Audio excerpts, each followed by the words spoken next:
Okay, everybody, welcome to the first match of the quarterfinals for the Pennsylvania Collegiate Speed Chess Championship. It looks like I was very confused about the first game that they played. It looks like it was like they played two moves and the game was aborted. That was kind of strange, but no worries here. Let me get the match timer set up. So I think I set it up correctly here. First time control link.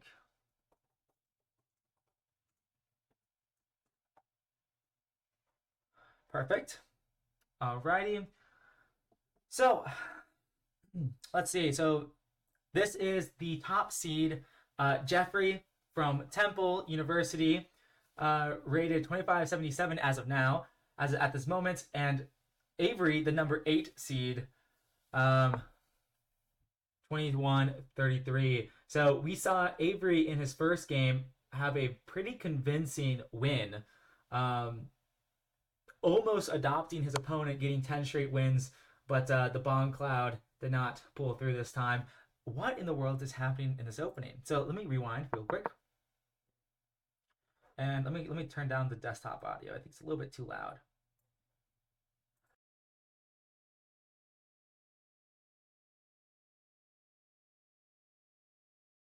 Okay, so this was C4, C6. Wow. So I guess Avery does C65 against E4 and D4 and C4 openings. So they reach like a Karo Khan like position, but I guess it's more like symmetrical D4 slop defense, I guess. Um, and Knight A5, Queen check, and this diagonal seems a bit weak, but I'm not sure. Oh, the knight hopping into E5, and it looks like Avery already does not have a great position. And let's see here. The match clock keeps getting freeze frames, so I wonder if there's a good way I can go about it. Might be able to change the scene a little bit to make sure I don't get let's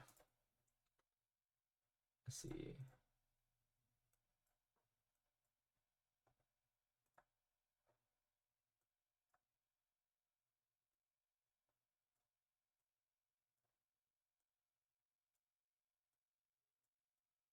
Alrighty here. Move. Yes. Clock.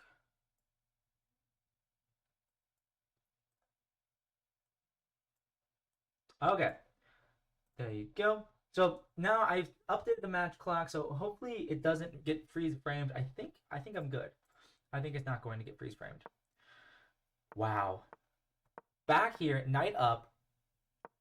Jeffrey is playing with the initiative.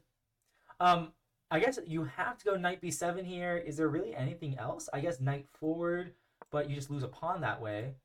Although apparently that's the best way to proceed. I guess after knight takes, you go b5. Do you throw that move in? Because if knight takes, pawn takes, oh, you go here, b5 after that. So pawn takes, you can't take back because of b5. But Jeffrey plays b5 himself. Wait, that's actually so cool. Wow. Okay, that's what a crazy way to stop black from playing b5. And black, if I would feel a bit scared as black here because I'm 2 moves away from castling as opposed to white being able to castle whenever he wants. So this is kind of a strange position. They both spent a lot of time in this opening, as we've seen in the round of 16, that if the player, wait, let me get the chat up. I realize I don't have chat up.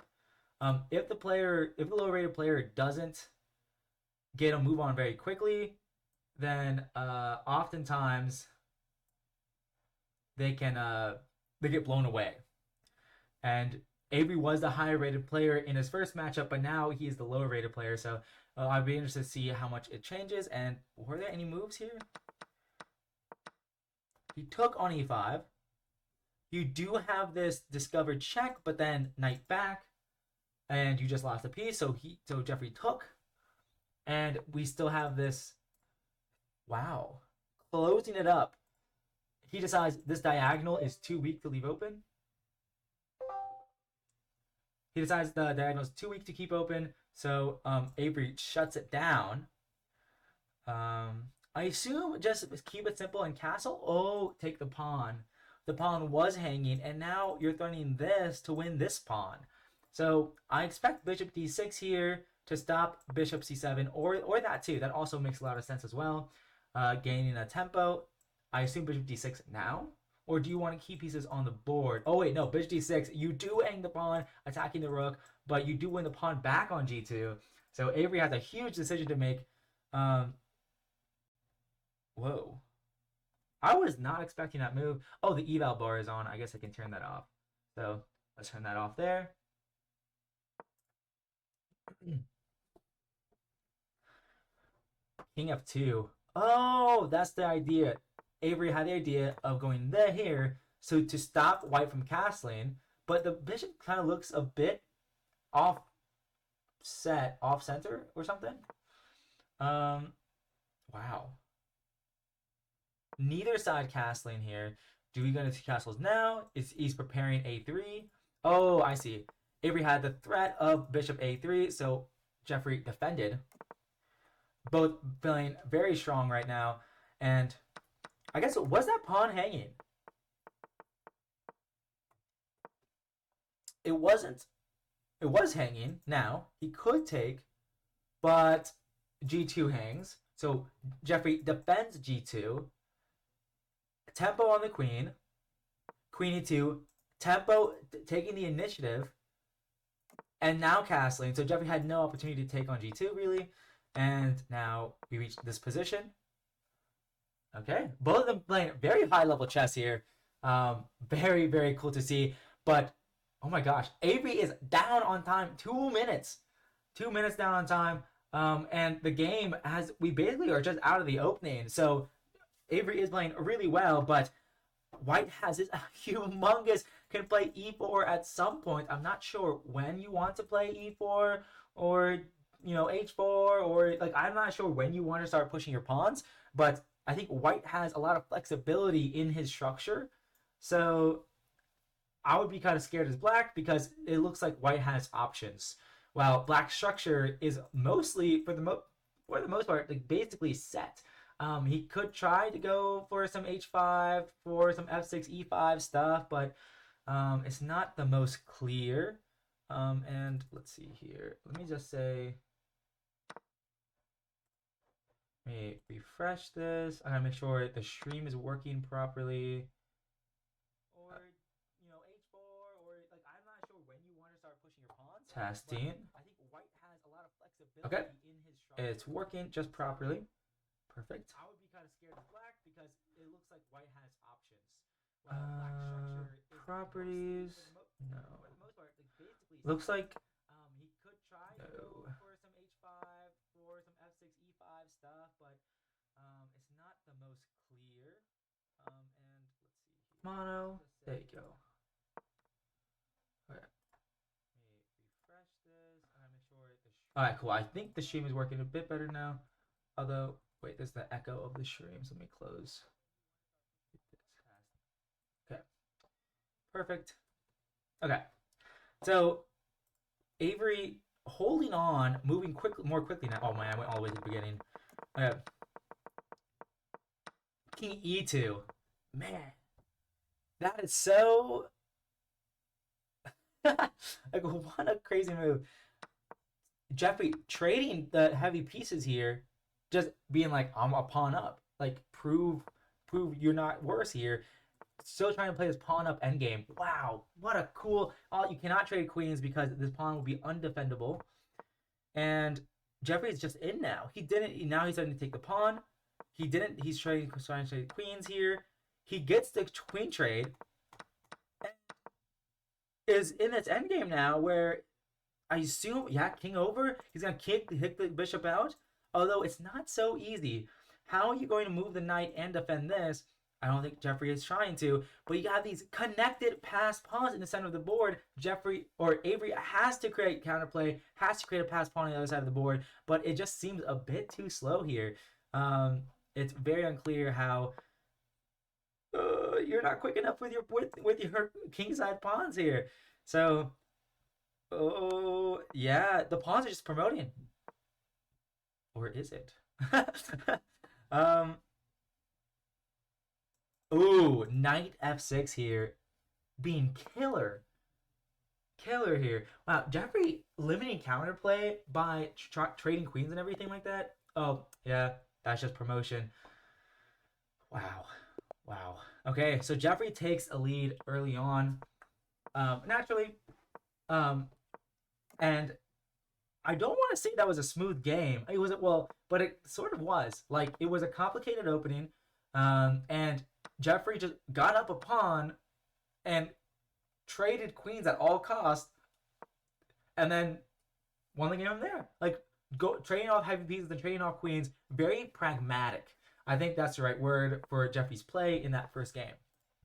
And let me just rewind real quick. So we're seeing d4, d4, c4 in both games so far. The Nimzo is on the board, and wow, that queen has moved a lot in this opening. But I guess that's the point. Doubling the pawns. So very dynamic opening here, um, where White has allowed the opening of the G file, but White does control the G4 and E4 squares very well now with this F3 pawn.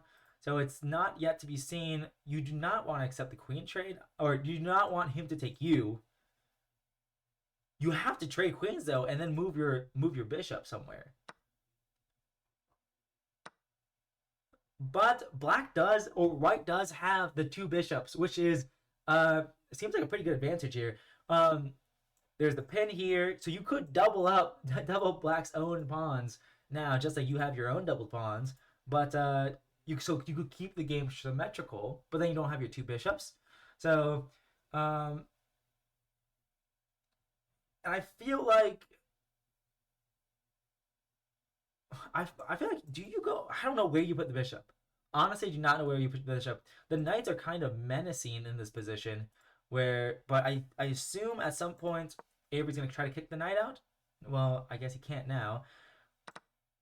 Okay, he had to trade one bishop. He could trade the other bishop and just go into a pure rook endgame. Um, that might be.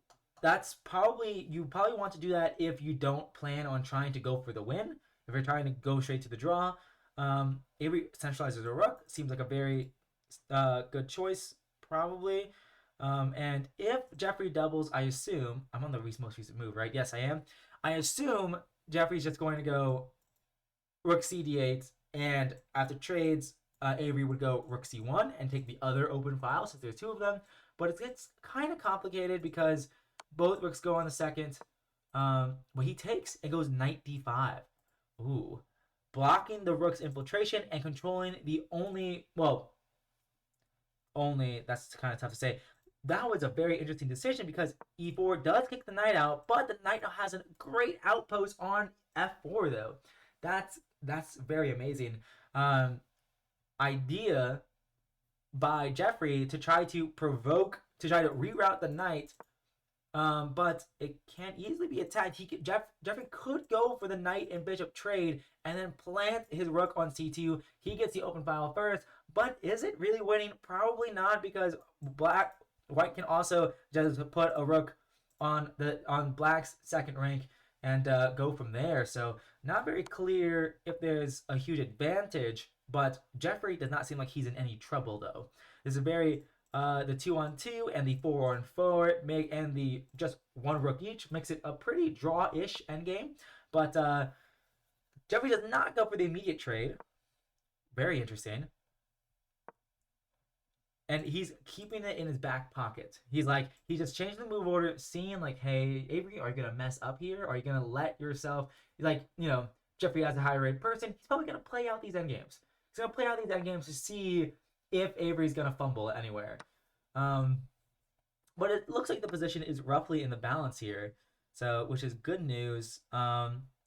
It's unclear whether or not, like we've seen in the first game, Jeffrey win the knight versus bishop endgame. Although granted, he was already up a pawn, but this is very interesting. Trying to mobilize his kingside pawns, and Jeffrey not trading. Wow, that's amazing. I remember in the first match that Jeffrey played against the 16th seed Max, he was actually trying to keep the position as solid as possible and just trying to win, like win just one pawn or just win in the end game. Like he never tried to checkmate his opponent early. He just kind of kept pieces on the board and or no, I actually think maybe Max against he traded a lot of pieces. I don't know, but it's very interesting to see Jeffrey's approach in this game so far. Is what I'm trying to get at. Honestly, hmm, this is very interesting. So Avery is trying to trade off his pawns, but as a result, he's getting double isolated pawns. Why you can't take? Oh, because of rook takes. That's his idea. So okay, okay. So Avery's trying to trade off material. It seems like it's working somewhat effectively. It's not clear. I guess. Ooh, I like what Avery has been doing this game though, because he's traded off his doubled pawn for a pawn here, so he still has the tripled isolated pawns, but his bishop has a future on this diagonal defending his a pawn, or it could even centralize here or here. Like the bishop has a lot of life as opposed when it was just here. It has a lot of potential mobility in the future.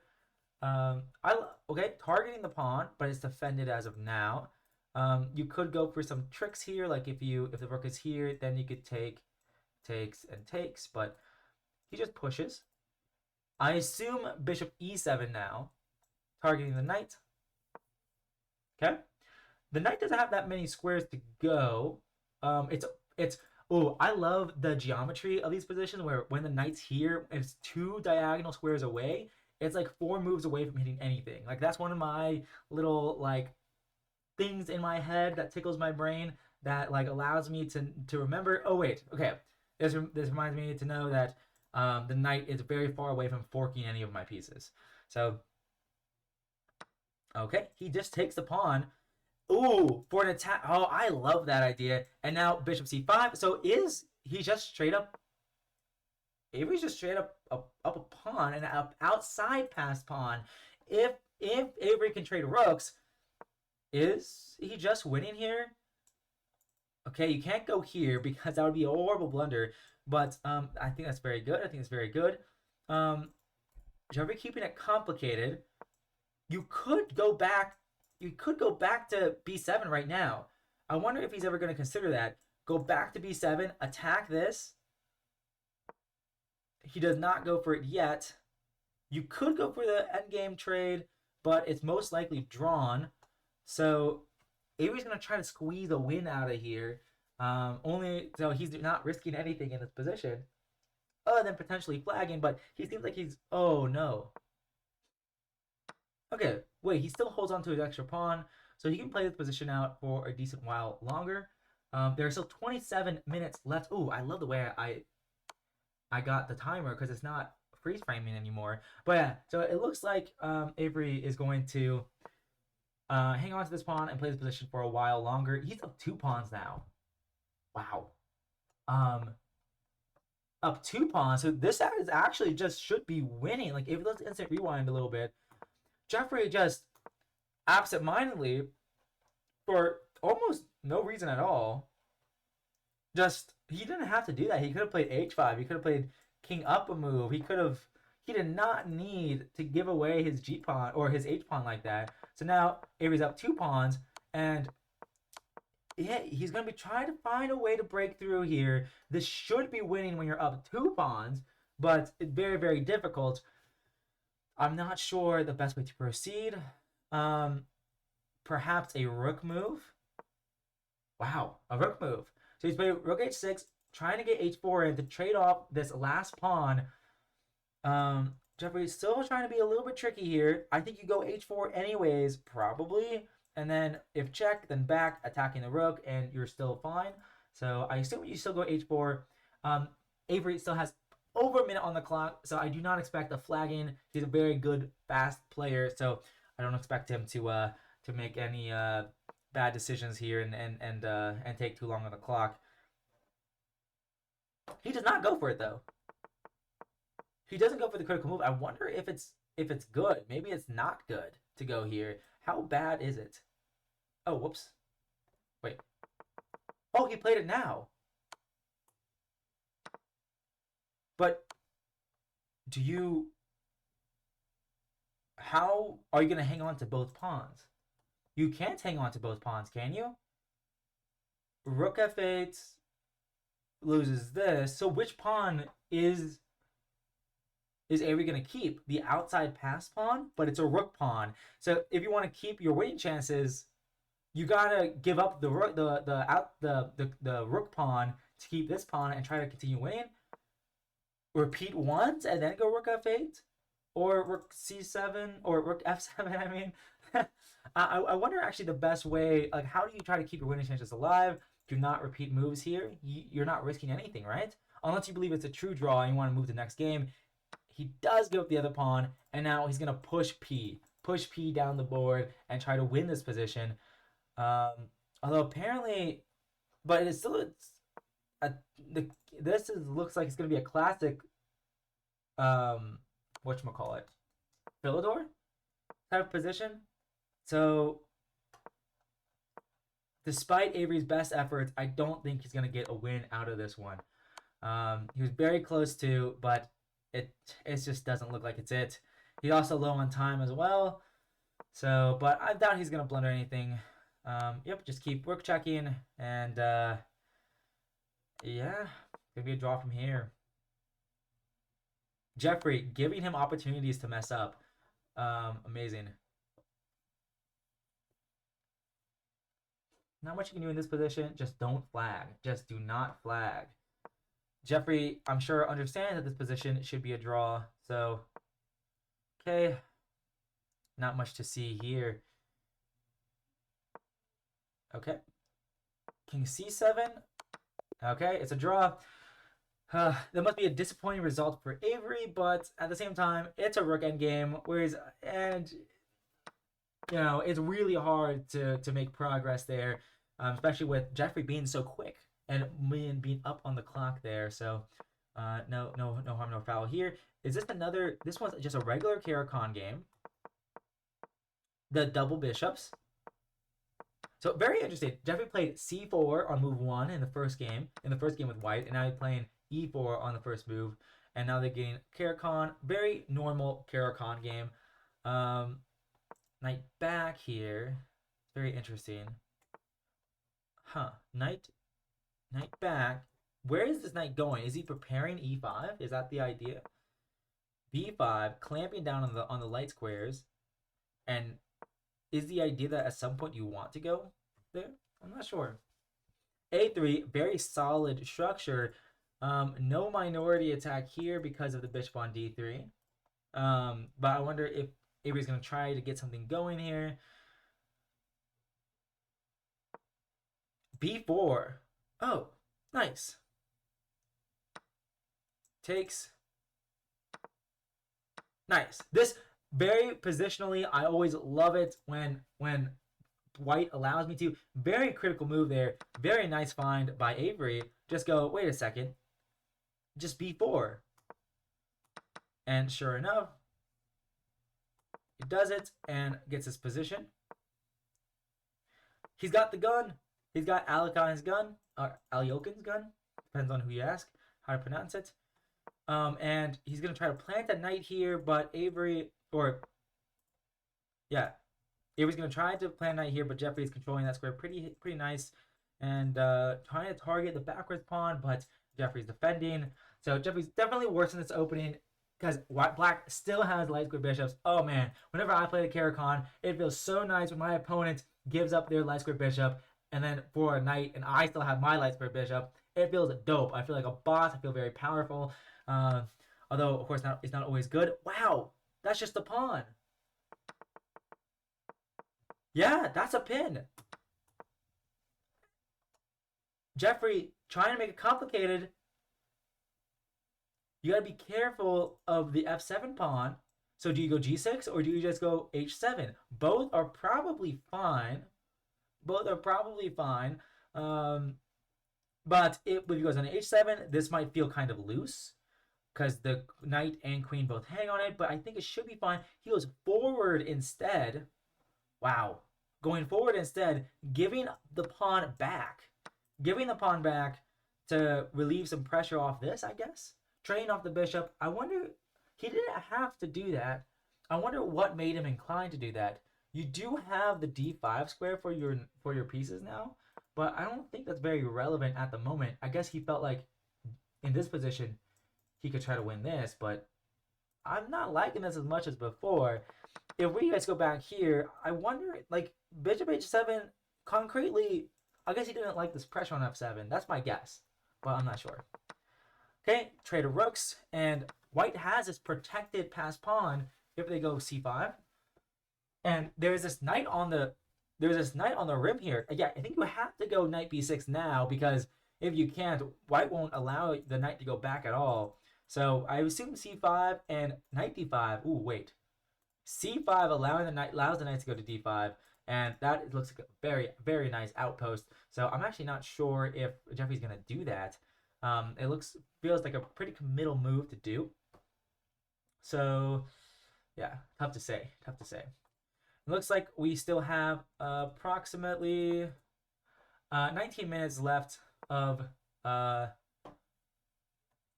first time control, and one draw and one win. They are both taking their time here. They both feel the pressure in this position, especially Avery. I feel like, it's not every day you get to play someone 400 points above you as a 2100. You usually don't get to play a match like this. So I feel like Avery is just going to try to take all his chances and play the best he can. He's trying to bring his A game. That's what I'm trying to say. All right. So this pressure on f7 is pretty annoying. Is he trying to bait white into taking? But why? Why? Oh wait, no, that's defended. Although, can you take anyways? And then queen takes. I guess this doesn't work because the king can hide on h7, and you should be winning. Question mark. Although it feels almost like it can almost work, but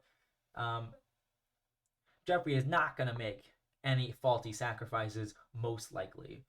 I like this move, attacking the weak pawns on the fourth rank, but sidestepping the a pawn. Feels like Avery can just push A. Or should you not? Should you try to address the king side with a king move, or with a pawn move like f6 or something like that? Looks like Jeffrey kind of is trying to create the initiative with these pawn pushes on the king side, saying, "Hey, my pieces are on the king side. If I just play on the queen side, I'm just gonna lose the game straight up. So I need to create some counterplay to try to get the game going in a different direction than just him pushing his pawn." So I think that's a very principled approach. But we see that a pawn is just going to try to make it. Rook b3 seems like a very principled approach here. Maybe queen g4 now. Maybe queen, probably queen g4 and not queen g2. I feel like queen g4. Wow, is he just kind of going to try to go stack on the h file here? Maybe even queen h5, king g2. Rook h1 doesn't even have time to push. So this is calculation time. Okay, yeah. Knight c3. Cool move. Attacking the knight, attacking the rook. Oh, this is so scary. Do you do you push the pawn or not? And will he ever sack? Like, Avery's got to be thinking about these things. Like, oh my gosh, Jeffrey is so tough to play, because I just want to push my pawn, but if I push my pawn, is he just gonna sack here? I guess I can do queen takes and I should be fine. Oh,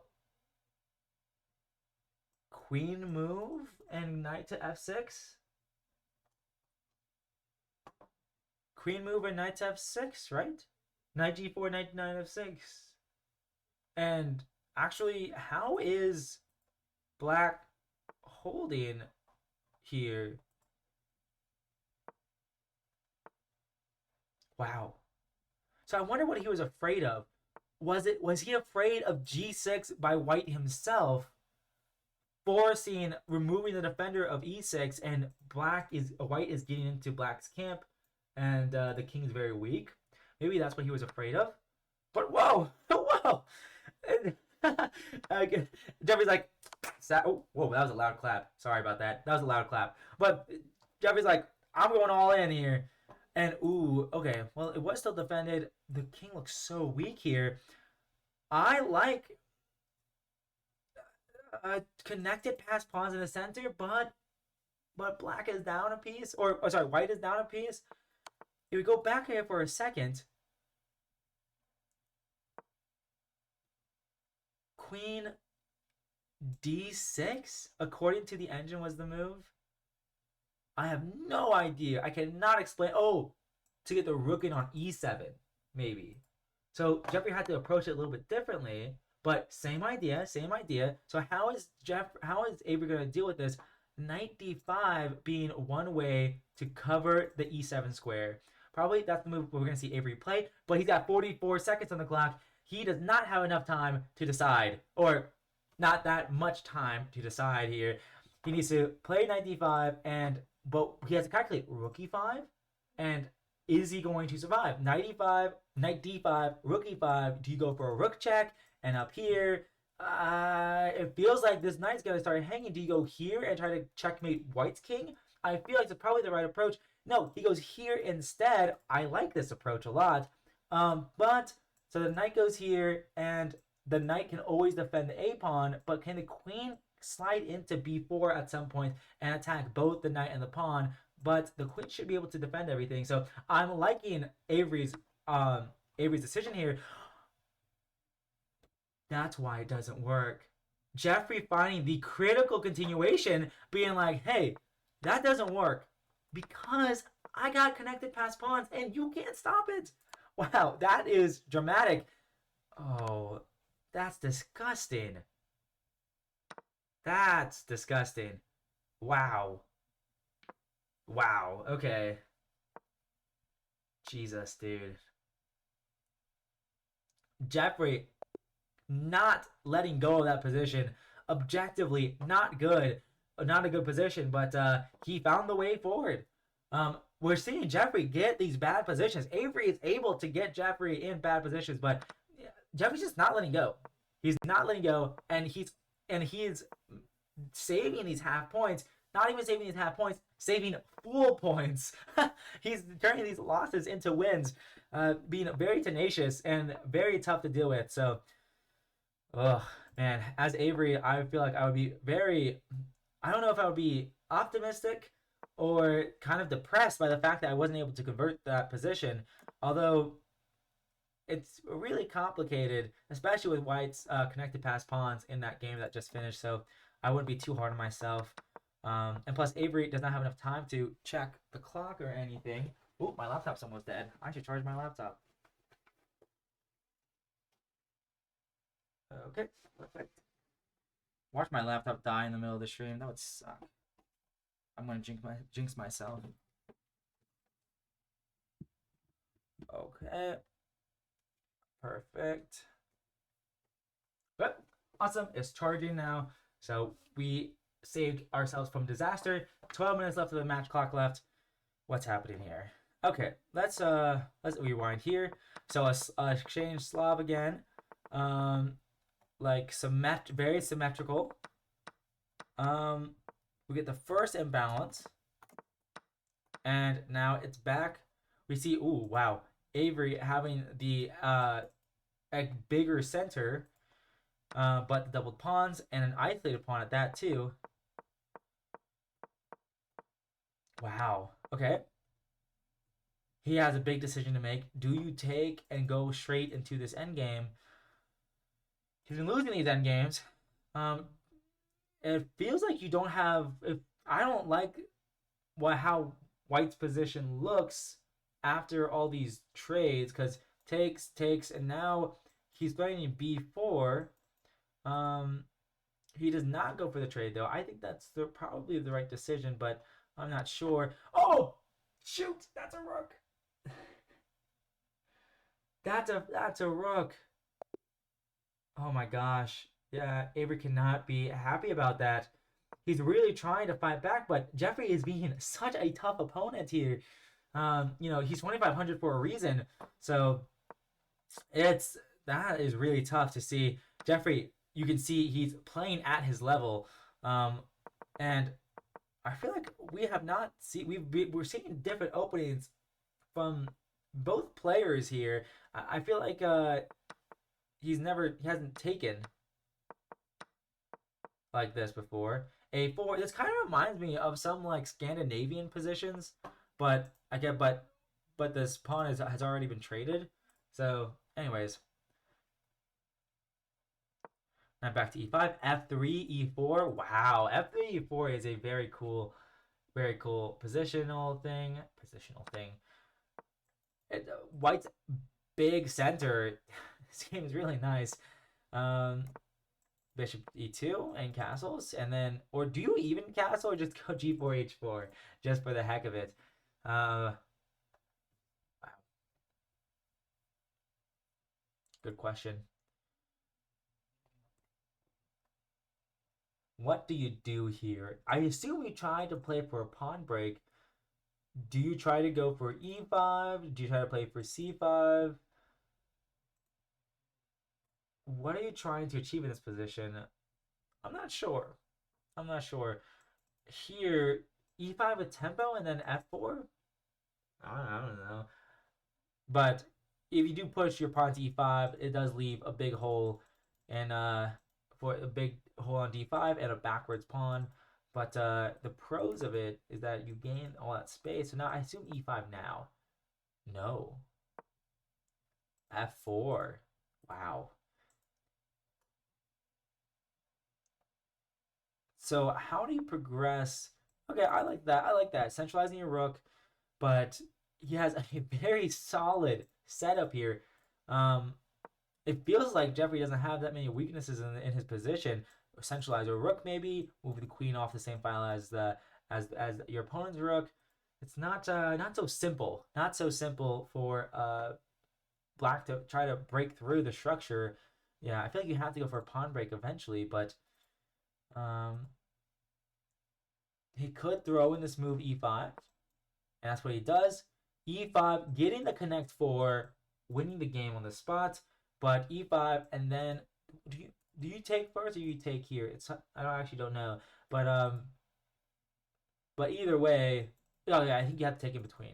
Oh, you know you can't because it take. Oh wait, so back takes here. Okay, so this is fine. You can take if he takes you, but it's a little bit scary. But it attacks the queen, and it feels like the two knights are kind of. Oh, that's just a pawn. Oh, that's a pawn. That's wild. Although maybe that wasn't the best continuation. I wonder if you could have done anything else here, because it feels like the pieces should be a bit loose here, um, and it feels like black's pieces are kind of oddly placed, but I guess they're just cramped because of e5, because of the connect four. Oh man, connect four is so cool. So it's a tough position that Avery's in right now, but honestly, kind of the opening of taking this pawn, you know, it feels like the bishop has to move back, and now you have the open b file to play with, and it's going to be tough to defend that pawn. So maybe the opening of the position on the queen side as actually favors black more than hurts black. So I feel like this isn't so bad. This isn't so bad, and I think Avery should be optimistic about his chances here. I wonder what Jeffrey is thinking about. He's not thinking I just wasn't on the most recent move. Okay, cool. Wow, being patient here, utilizing the pin. So wait, black is up a piece. Oh, Avery sacked for a piece.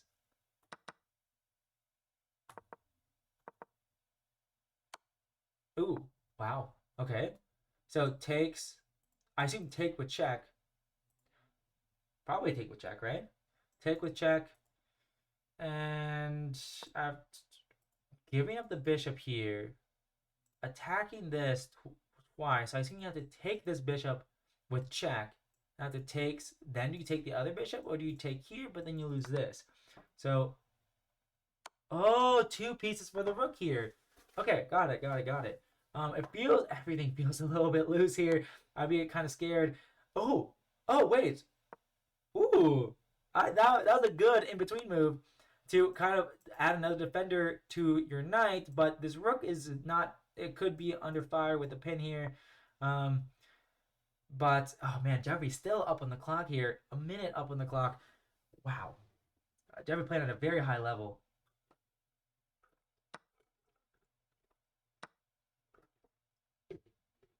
Wow, taking and taking. So now Jeffrey has the connected fast pawns once again, and has the two rooks for the bishop and knight and a pawn. So he has a rook and a pawn for the two pieces, but he has connected outside pass pawn, so it looks very difficult. This is not easy to play. Very complicated position, but oh my gosh, wait.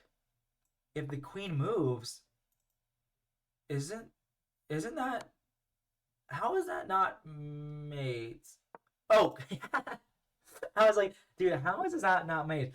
According to the engine, mate in 7. I don't know if anyone did not want to hear the engine's mate in 7, but good luck finding it.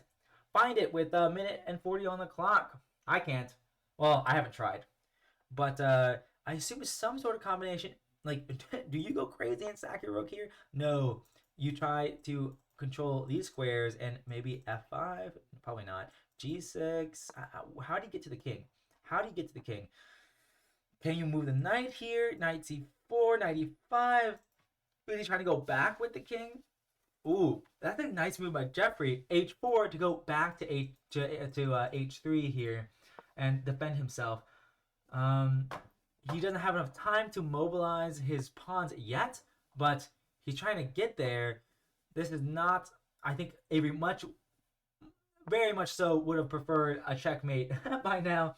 But Jeffrey holding soon. Okay, do you have enough time to go? Oh, no, you go for a check first. Black has to decide. I assume king g8. No, knight e4. Wow. Knight e4.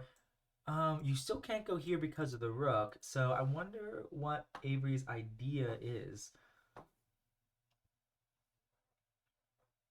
Like, and I really want to, like, okay. Ooh, e5 is kind of necessary in this position. Unless you want to trade a bunch. Do you want to trade or not? It's equal material. I assume if you think that your opponent's king is weaker, then you should keep queens on the board. Plus, with the connected pass pawns, it feels like, oh, okay. I think that makes sense too. That makes sense too. Winning the pawn. Okay, no more connected pass pawns. I solved all my problems. I'm gonna try to win this endgame. Like, Jeffrey, you're not gonna be able to beat me. I assume takes with the rook, and then rook takes, pawn takes, and rook here to try to win the pawns like that. But no, he keeps his own rook on the board. Looks kind of scary. g4, where is the rook going? Maybe e5. Probably e5 to keep control, to not lose that pawn. But tough to say what how he's going to proceed. Ooh, h5. Posing practical problems. Ooh, posing practical problems. What a nice alliterative. Wow, full send it. Open the rook here. Rook a5. Stopping it in time, but losing this pawn. No worries, just take the pawn. Is this a winning position for black? This is very complicated. I kind of want to go knight c3 and just attack the rook and go ooga booga. You know, rook e1. Does he have enough time for that? Push. He wants to push his pawn. He's trying to push his pawn, but Avery does not have that much time on the clock here. There is still a minute left on the clock. So if this game gets completed, Jeffrey can stall out the clock here to try to finish the first time control with this game. But I think he's just going to be playing the position. He does. Wow. Jeffrey's going to try to trade off his last pawn and try to play a rook and knight versus rook endgame. Jesus, dude. Jeffrey is just so hard to beat. This is getting a lot more drawish now. Very, like, once again, very pragmatic decision by Jeffrey to say, hey, I'm going to give up a piece here. I'm going to give up my rook for a bishop and a pawn. And now, hey, your winning chances are so low, and you got 10 seconds on the clock. try winning bishop versus knight with 10 seconds on the clock. So I think very practical play again by Jeffrey. How is Avery going to win this position? You don't have enough time to think about it. Do you go for this endgame? He does. He's like, I got my pawn. Let me try to win this. Blockading the g4 square. Jeffrey has to move his king. King f5. Okay, you cannot lose this pawn. How do you proceed? If you move your knight, g4. G4 happens. But wait, no. But then king takes. No, king does not take. King does not take the pawn. Is it a draw if you take that pawn? Oh man, 25 seconds left, 22 seconds left of the first time control. Don't get forked here. Is it going to be a draw? No, Avery says, no, I'm not drawing. I'm going to try to win this position. He needs to make sure he does not flag. G5, you can't commit too much to your pawn moves. And Jeffrey, of course, does not. This looks kind of scary.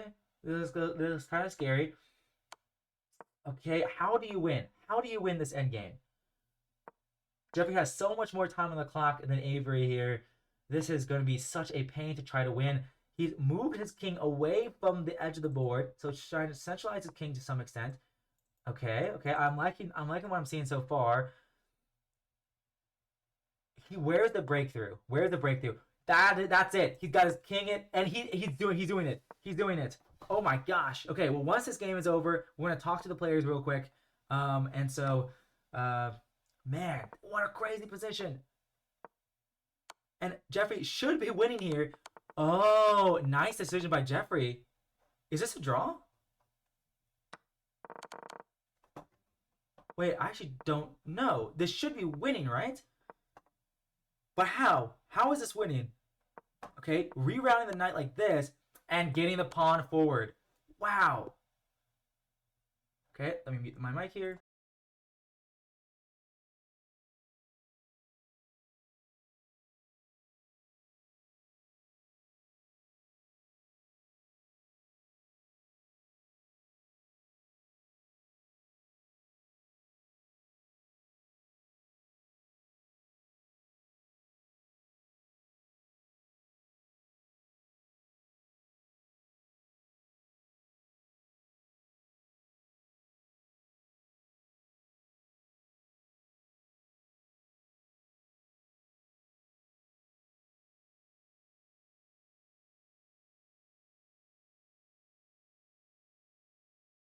Okay, so the players are taking a 5-minute break. So at 5:25, they're gonna start playing the games again. So I think Avery would be very happy with finally converting one of those end games.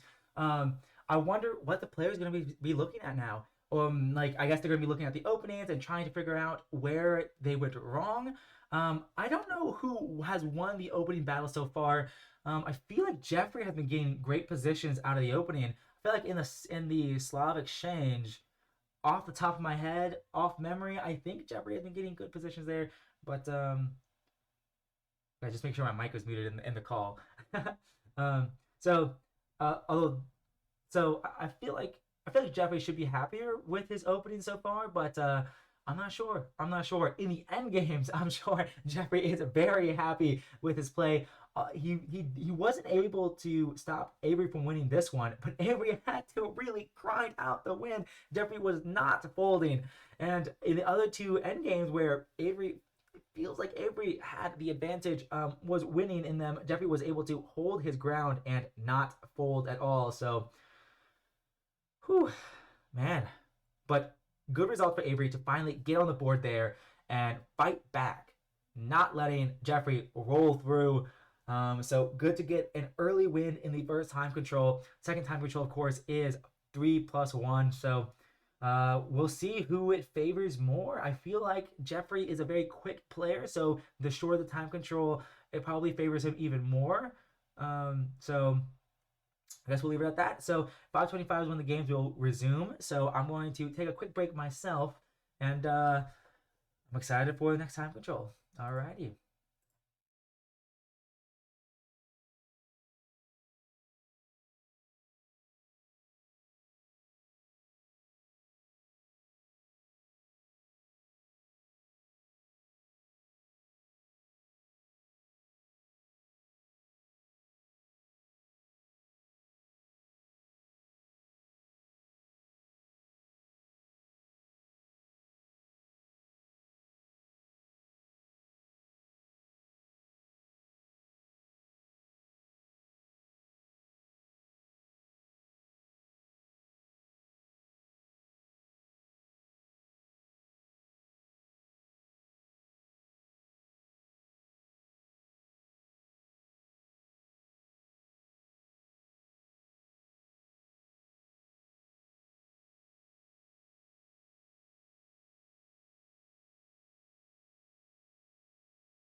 Alrighty, we are back with the second time control. 30 minutes of 3+1.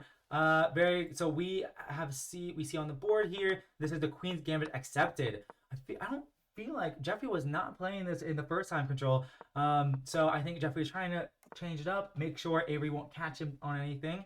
And let me see here. Let me share the second time control timer with the players.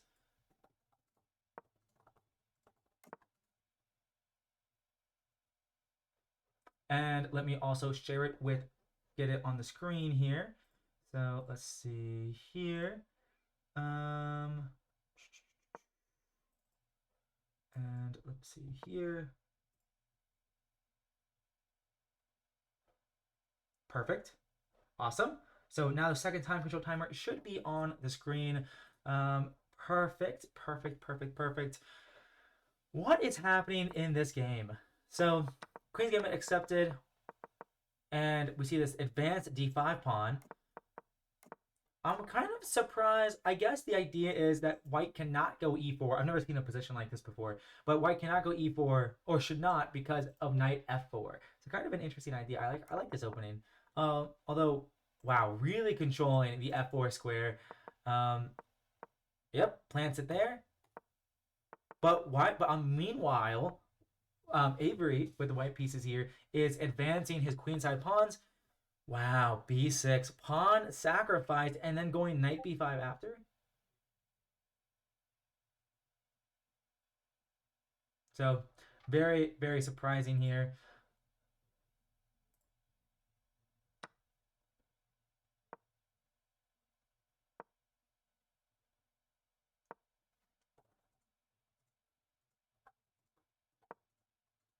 So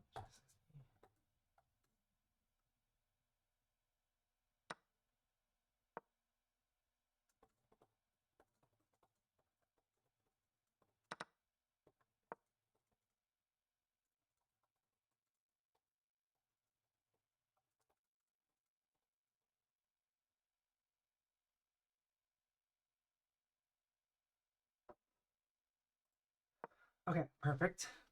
Okay, so what's happening in this? What? Whoa! He's down a rook. Wait, a full rook? Okay, he accepted the pawn gambit. Knight b5, bishop here, but knight up here. Queen d7 takes. Queen g5. Bishop takes. Knight takes. Knight e8. Instant rewind there. That's crazy. So what was the knight takes g2? Wow. Okay. Well, anyways. Okay. So now knight e1 and knight e1 defending this position. So now black really is just up, or white is just up a rook for a pawn, but black has the compensation of throwing the kitchen sink at white's king. So, wow, that was crazy. I wonder if knight e1 is the move that Jeffrey missed there. According to the engine, I know people.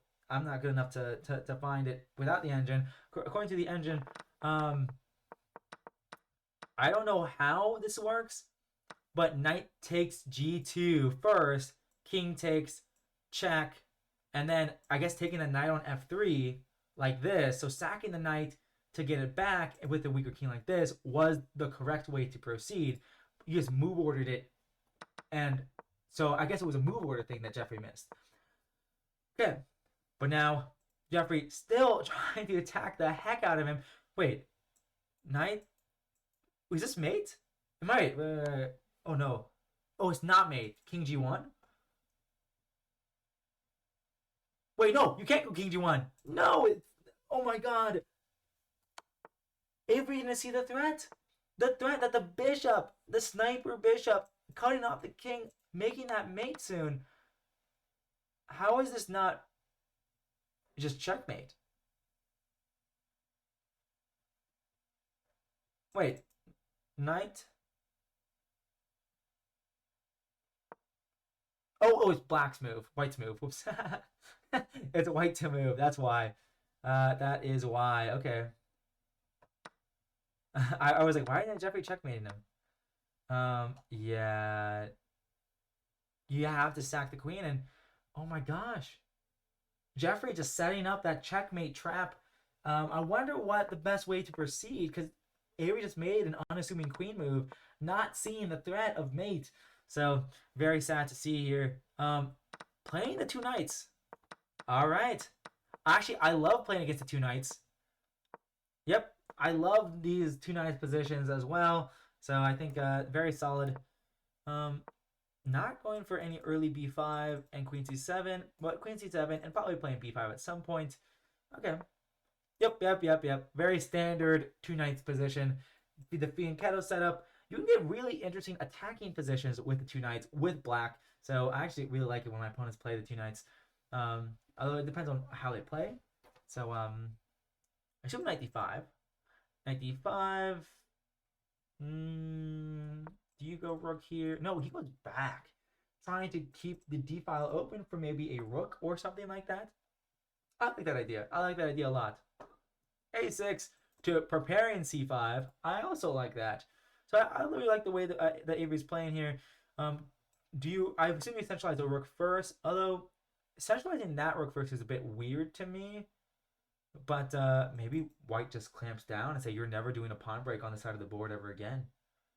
I could definitely imagine Jeffrey playing that. 95. Wow, I feel like Jeffrey has played 95 so many times in this match already, which I think is kind of funny. H6, like that move a lot.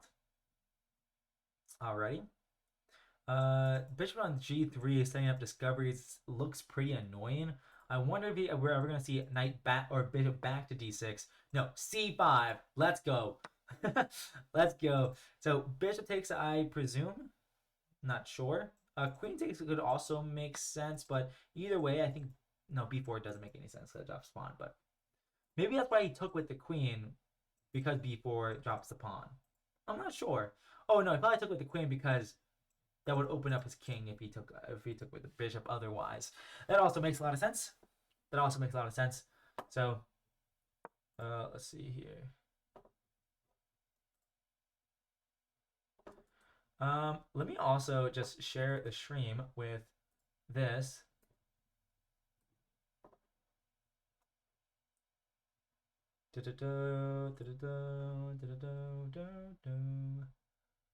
Okay.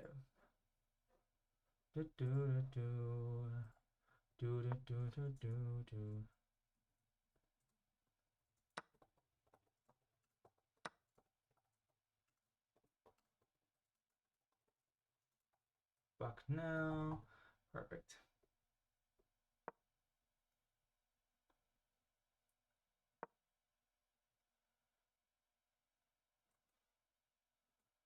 Okay.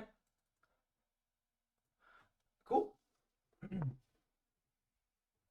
So this position looks looks roughly in the balance here. Black has the main difference being the four on three and the 2 on 3, or the 3 on 2. I mean, so I think that's the main difference here. I think this seems like a perfect position. Oh, and the two knights and the double bishops for white. So this is the type of position that that Jeffrey's gonna try to squeeze into a win here. Ooh, that looks like a very nice move. I assume b4, but then c4, and now you have a pass pawn this way, already posing black some interesting problems. Maybe you just don't address the pawn and just allow him to take, and now it's the 2-on-1. Jeffrey doing all the things right to try to mobilize his queenside pawns and try to make the game about what he wants with the pawns there. So I assume you don't take, because that gives him a pass c pawn. Okay. I feel like that's probably a good idea to try to wrap around here. Assume you attack the pawn. b4. That's kind of scary, but I think you kind of have to. You cannot go back here. That's the type of move I would do to blunder my knight. So I wonder how Avery plans to defend that pawn. This is the type of position that Avery is losing against Jeffrey. These equal or slightly worse endgames. So he's getting low on the clock as well. I think that's a very pragmatic choice. Pragmatic. Hmm, that's probably not the right word. Um, C4. Oh, where do you put your knight? Knight to c3. Okay. Oh, now you can trade off. Oh, and then opposite colored bishops. Ah, I like that idea a lot by Avery to trade off bishops here. Um, that's annoying. That looks annoying. I assume you take the bishop because can you stop that pawn? Wait, I think you can. Bishop here. So probably take. Ooh, he has such big decisions to make. He's only got 15 seconds. I think he's evaluating whether or not to trade the knight or bishop. He decides not to. Oh, but now Jeffrey is not allowing him to trade anymore. Maybe knight d5 and try to blockade the pawn this way, but bishop e7 and just push the pawn. Do you push now or do you wait a bit? No, he waits first and is now wait. That's scary. But I guess you're hoping he does that. No, this is still a bit scary here. Do you have enough time? Yes, it looks like you do have enough time to try to defend your pawns. Um, if bishop here. Oh, wow. Find the right defensive resource and make sure Jeffrey does not push that pawn. Wow, I really love this play by Avery. And now he's gonna plant his king on bc7 and try to win this pawn. And actually, maybe this is a position that only black can win. Wow, good turn events, good defending by Avery. And okay, ooh, this is annoying though. Is this a type of position that you can end up losing? I'm actually not sure. If king g7, do you go h5? Okay, not allowing the king to infiltrate any longer, but it does not look like this is a position that Avery is winning, but maybe it is? Wait, yeah, Jeffrey got off of that square that disallowed the king from moving forward. I actually don't like that approach by Jeffrey. He's in Zugzwang now. Well, not quite. King f6 guys got to be the move, or is it allowing king f8? Whoa! Wow, that's really awesome. That's really cool. Wait, there is 1 second on the clock. He does not have enough time to think about this. Oh, he flags. He flags. Oh no. Avery's got to be kicking himself in the head. He did not have enough time to think about that position and to think about how he can try to win. And instead of drawing, he just straight up loses it. Oh man, Jeffrey defending in weird and unusual ways to get the win there. Um, but it's working this time. Wow, what's the opening here? It's a Queen's Gambit accepted once again, and we've seen this is a different setup. Is this a different setup by Jeffrey? I think it is. I'm not good enough to figure this out. So, trying to get the bishop pair, I think that's a very principled approach. Trying to win the bishop pair. I assume you don't go bishop e6 because of takes and takes and takes. Probably. I'm not sure. That move makes a lot of sense. I assume you kind of have to take at least once. And where do you go? You could go d5. That's what I'm kind of tempted to do. Bishop c6. No, that's bad because of d5 probably. But although your bishop is reroutes, does a little jujitsu there. But he decides to just go back and allows white to take if he wants to, which he does. I would probably play queen d3 and try to win the pawn on g6. But okay, f6 also makes sense. You could take it twice here if you wanted to. But wow. Attacking this pawn, putting pressure on this pawn. Maybe rook e3 is coming next. I'm really liking Avery's chances here. You probably shouldn't blunder that pawn. So do you really have to play h3? Maybe just go h4 instead.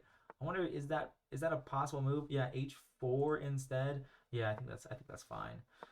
Be aggressive like that, h4. Knight back. Okay, e3. That doesn't seem like a very nice square, but I guess he didn't like h4 because of g5, and you lose a pawn. You lose a pawn for no good reason. So e3 is probably necessary. As ugly as it as not nice as it looks. which is maybe why that's why the engine was at h4.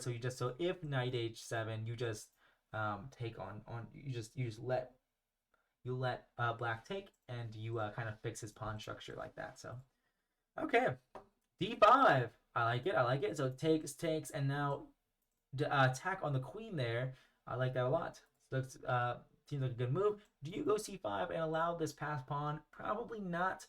I don't know what alternatives there are to instead of taking. b5 is the alternative. Okay, that makes sense. That makes sense. Um, ooh, maybe bishop d3. Ooh, wow. b5, c5 might be the moves. Might be the combination of moves there for Jeffrey. That's really neat idea. I like that a lot. These very high level players here, both very strong. Avery does have a higher over the board rating though. His over the board is like 2100, and Jeffrey is like high 1800s or low 1900s. So kind of a slightly funny dynamic there. I don't know. I would have thrown in c4 there to just gain space, but maybe that's just me attacking the pawn. Nice, nice, nice. Attacking the pawn to how are you defending queen b7 question mark, counter attacking that pawn? I don't know. It's kind of a tough decision to make. But queen b7 drops this pawn. So queen b6 defends this and attacks this, and defends that, I mean. So probably the right move there. But you put yourself in a pin. You put your pin on yourself. b4. Wow. Because if he takes, then I take, and I'm attacking your rook. That's a cool move. I like that move a lot. b4, I did not think he was going to play that because takes and you're attacking your queen, but I'm attacking your queen, so I thought it was just equal, but no, not equal because you're attacking this rook too, but Jeffrey thinks it's all right. Maybe it's because you can... What? He just gives up the exchange. And... Wow. Jeffrey is crazy. Jeffrey plays some absolutely insane chess. I cannot predict what he's gonna play. I just can't. I like this move by Avery because now he's gonna go rook a6 now, attacking this pawn, and maybe he's gonna try to defend with that. No, he doesn't even try to defend his pawns. It's a bit scary because there could be fork opportunities here, but I assume if oh wait, was that a trap? b3. Okay. Wow, wait. Did b3 work? Threatening a fork? And if you move your rook, you take or you push, and you have these advanced pawns? Wow, I actually have no idea. b3 now, still looking good. Oh, this is so bad. The rooks are completely disconnected. They cannot defend each other at all. How does Jeffrey do this? So he posed this practical problem, set up a trap. The trap was taking on a5. Jeffrey has such tricky chess. He doesn't try to get better positions. He tries to trick his opponents. God, that is super annoying. As a player, it must be super annoying. I mean, like, man. Okay, but... Oh. Yeah. Keeps it simple. Keeps it simple. Finds, like, Jeffrey is not letting it slip in these end games and in this. Like, he is merciless, absolutely merciless in these positions. I assume just check here. Avery's trying to play it out, but I think it's all for naught. Do you throw in a check here? Maybe, maybe not. Ooh, ugh, perfect defense. I don't even know. Okay. Yeah, not much you can do. This bishop is so good, controlling all of the active squares. Avery's just gotta get it back in the next game. Man. Wow. Jeffrey being such a tough opponent. Like, it's not that Avery isn't getting winning positions. It's not like he's getting good positions. It's not like he's getting not. It's not like he's not getting equal positions. He is, but Jeffrey coming up with tricks and with speed and Like it's crazy. It's crazy. Frankly, it's amazing to see. Okay, so what happened in this? So wow, back to the Caro, but not the exchange, the classical variation. What? Wait, is he? He's down a piece. I wonder if Avery is just on tilt at this point.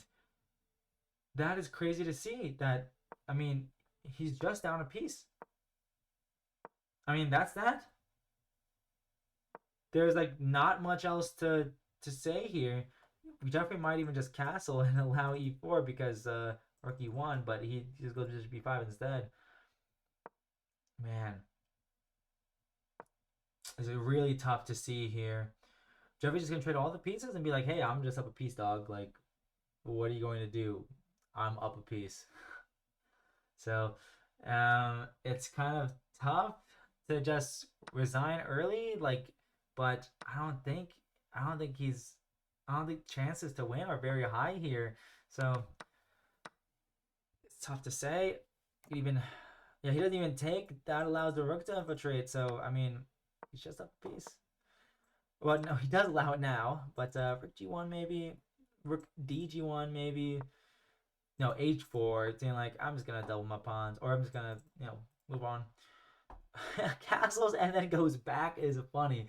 That is a funny move. I assume king e3, king e3 here to control the e4, the f4 square, but I'm not sure. Okay. E3 feels like a threat, but maybe it's not. Okay. So now e3 can be met with king f3, I guess, but that doesn't seem very good. I'm not sure what Jeffrey's idea here, but that being said, he's still just up a piece. A piece is a piece. The big center here for Black does make it kind of annoying to make progress. Like this is a position where if I was if I was the one that's up a piece, I could definitely still lose this very easily. So, but I don't think Jeffrey is going to be losing this. I think he'll be able to find a way forward. But he's just consolidating. He's not rushing with anything, which probably the right approach. A4, trying to play for A4. I like that idea. So now since Black has committed so much to this side, White's like, okay, I'll go here. But Jeffrey is not committing too much here. Once he sees that pawn push, moves it back. So very mature play, if I must say. I don't know. That feels like a fun thing to say. Man. Fun fact, I got my handy dandy chess.com mug here. Chess.com. It's kind of dark lighting right now. Although, look, you can see the reflection of my screen of the chessboard on here. That's cool. Cool. Alrighty. What is this position, dog? What is this position? Okay, getting out of the pin. So now he wants to take, but I don't even know if taking is very good. He takes. Avery takes though. All right. Do you throw in this check? Man, this was so hard to play. I mean, you're just down a piece. Avery has to try to make magic happen, but whoa, whoa. Jeffrey should still be fine here because it's still only one attacker on this rook. So all Avery has really accomplished is just pushing his pawns more forward. And but there is not much to do here because he's still once again just down a piece. So tough to make magic happen when it's not possible.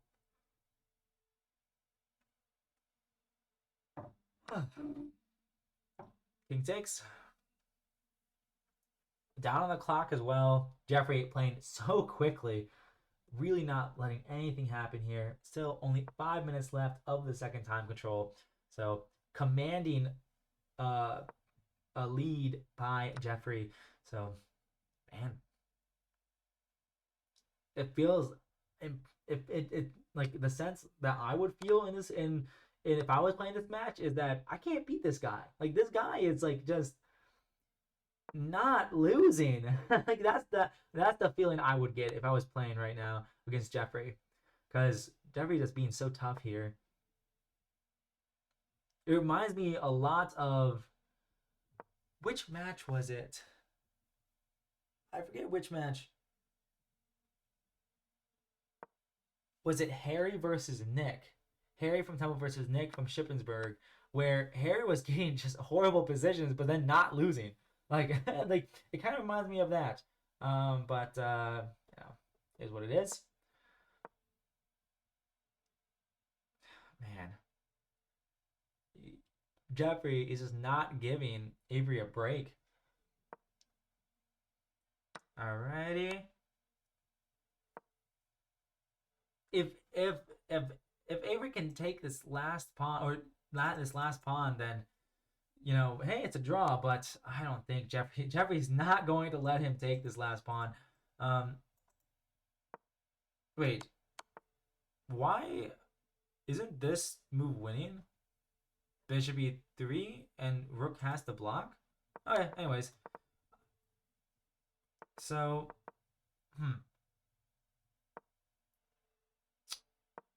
that's another pawn. It's just not quite enough. He's going to try to sacrifice, maybe, but maybe he could have pinned to try to get something to happen. But I think it's too active, and all the pawns are kind of dropping here. Not kind of, they are dropping here. But oh wait, is this some sort of defensive fortress? Because if Black can't win this pawn, or if White can't win this pawn, then it's gonna be a lot tougher to win. But oh, he has no time. Oh, gets the pawn, and looks like Avery just needs one blunder of this pawn, and he's back in it.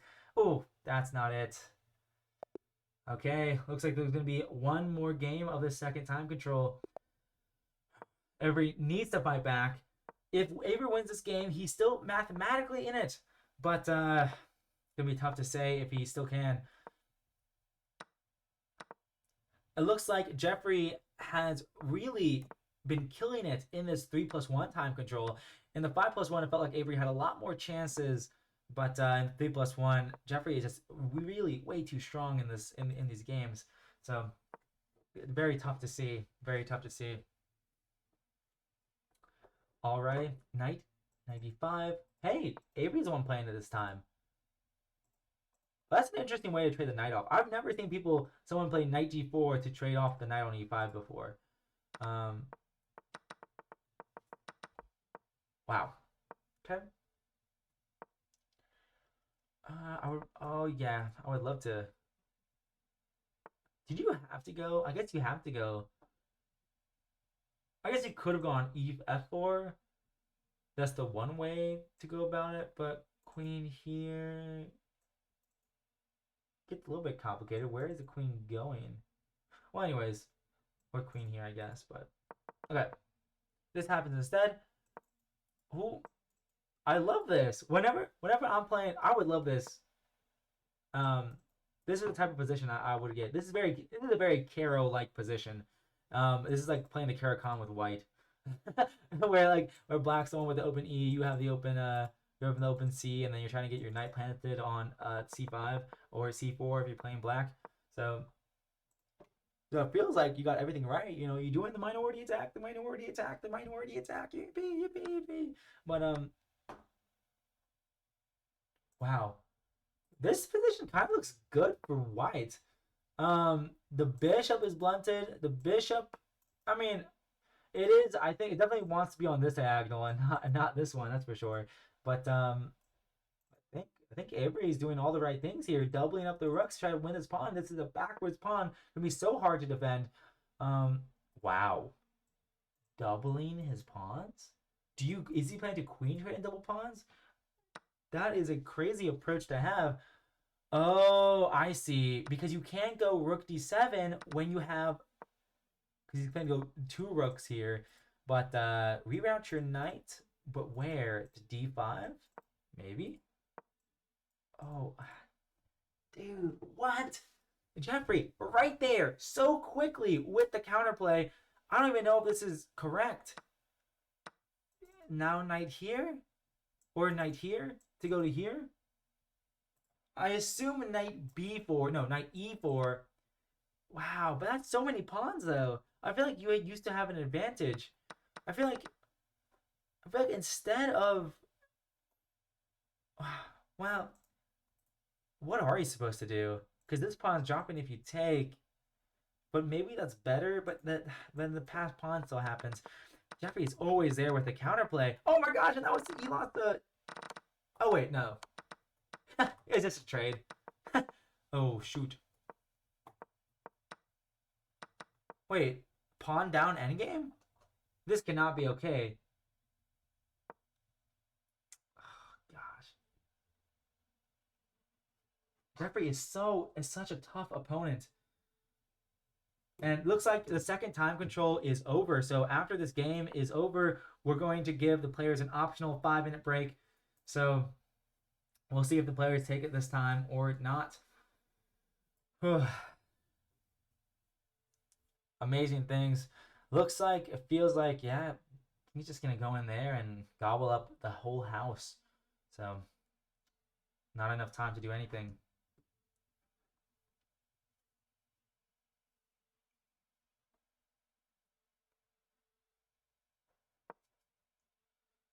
Trying, but not good enough. Oh, that's so mean. Not even going king f3, but just gaining that tempo, forcing white to move. White isn't zugzwang. Game is over. Might as well try. The timer's already ran out, so it makes sense to just try and see what happens.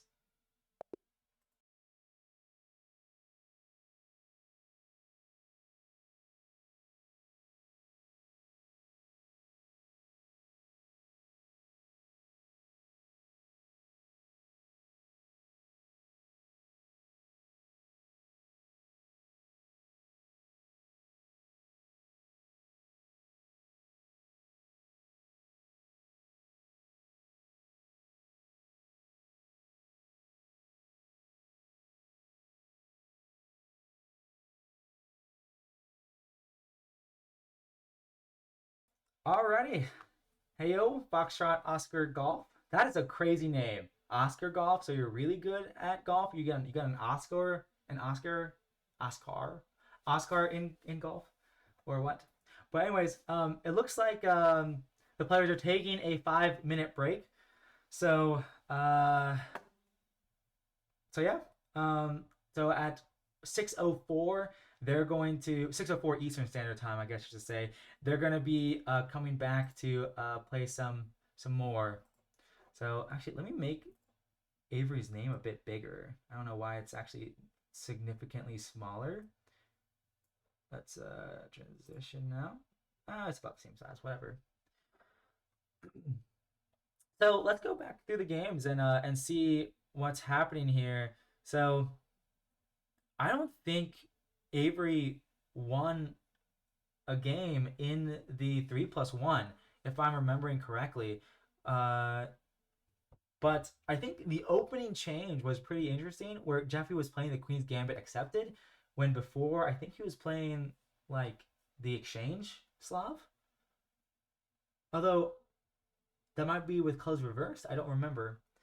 But yeah. So let me go through. I don't remember. I feel like there are some really critical games in this position. Um, but I'm not too sure. So alrighty. So I think I'm going to take a break along with the players before we go to the last 15 minutes of the match. Where so they've already completed 45 minutes of 5+1 and just completed the 30 minutes of 3+1. And as a reminder, I should pull up the bracket. I should definitely pull up the bracket. Let's see. And I should also prepare the timer for the third time control as well.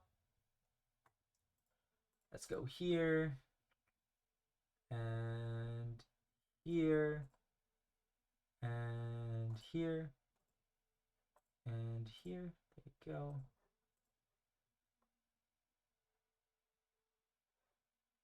if it likes me. I don't think the internet likes me very much.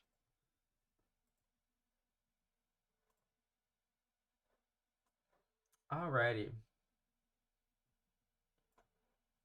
Let's take a look at the bracket for a second. I eat.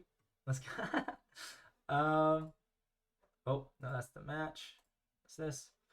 Let me just go over here for a second.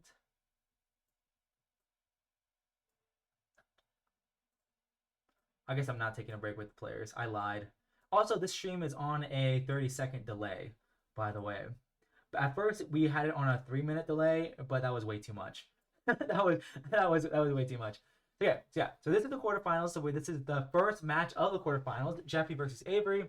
Later tonight at 9:15 p.m. is going to be Chris from Lehigh University versus National Master Ethan from Carnegie Mellon University. And later this week on Monday, or tomorrow Monday, it's going to be Mitch versus Harry at 7 p.m. And then on Thursday, it's going to be Michael versus Spencer from Carnegie Mellon. National Master Michael Romero versus Spencer. So that's going to be a fun week of quarterfinals. So we see it's in this first. So in this first match is the number 1 seed Jeffrey. So it's very exciting, very exciting. It's also very cool to get different universities in the top 8. We got one Temple player, 2 Lehigh players, 2 Carnegie Mellon University players. So it's a very, very cool, very, very cool.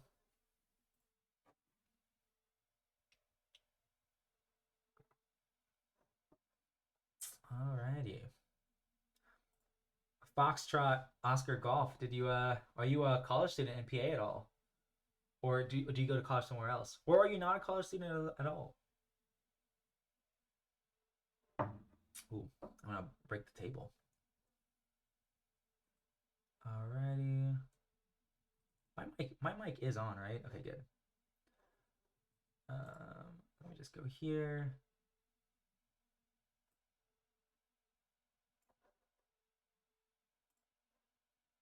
Okay, perfect.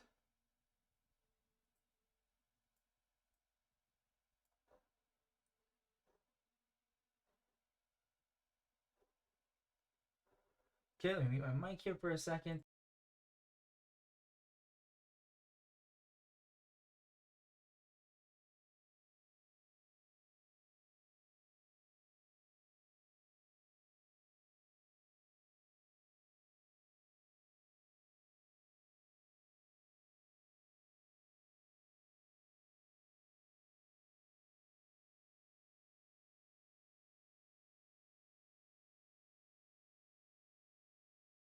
Alrighty, so they should be getting the 1+1 portion underway very, very soon.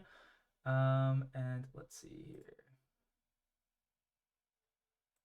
April 14th, 6 p.m. 6:21. Any second now. They should... looking for me. Let me try my.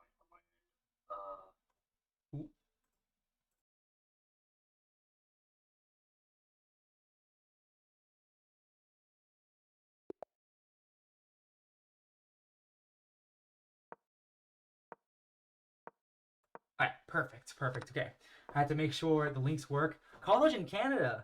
That's awesome. By Simon Streamers, Pennsylvania. AFK by Simon Streamers, Pennsylvania.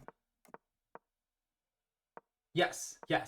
This PA Collegiate Speeches Championship is for Pennsylvania students.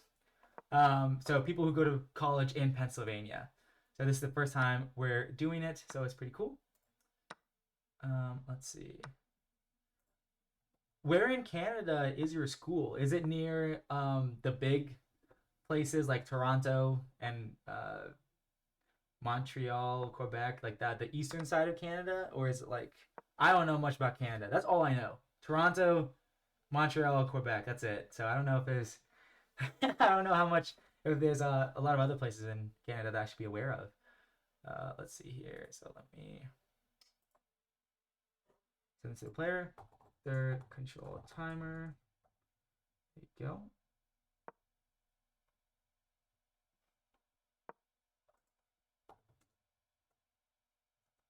Should be working. And if I go back here, update this. Beautiful. Beautiful. Okay, awesome. Got the third time control timer on there. AFK. So that's the name of your school. That's interesting.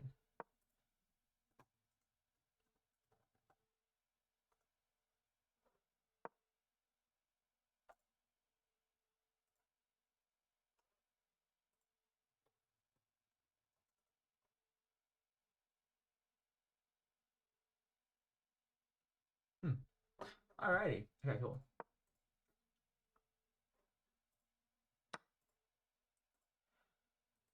Greetings, greetings, greetings. Okay. So what's happening so far in this game? So firstly, the rating disparity gets a little bit less high. Looks like this time Avery did not blunder a piece in the opening, which is very, very good. And this is getting to a wow. So Avery is just up a pawn here, but so many things are happening. Avery is down on time. H5. He's still just up a pawn. How do you defend that though? Oh, attack the bishop. I like it. And then rook. Oh, wow. That's awesome. Whoa, that was a bishop trap. And Avery's up on time. Wow, wait, I thought he was down on time, but no, he is not. And he's winning pawns. And okay, this is very, very complicated still. That pawn on b7 is still hanging. I wonder if he's ever going to take it. No, Jeffrey decided, no, I'm not taking that. You would have 3 connected pass pawns, though. Although they're doubled. So, not so simple. Okay, Jeffrey being such a tough opponent here. Oh, it's a fork. Okay. Oh, no, he's just down a piece now. Oh, my gosh.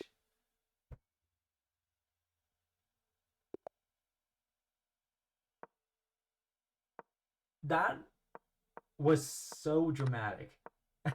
The emotions in that, for me as a spectator, was so high. Like, I don't have the nerves to play that fast. Jeez. Okay. So, this time it was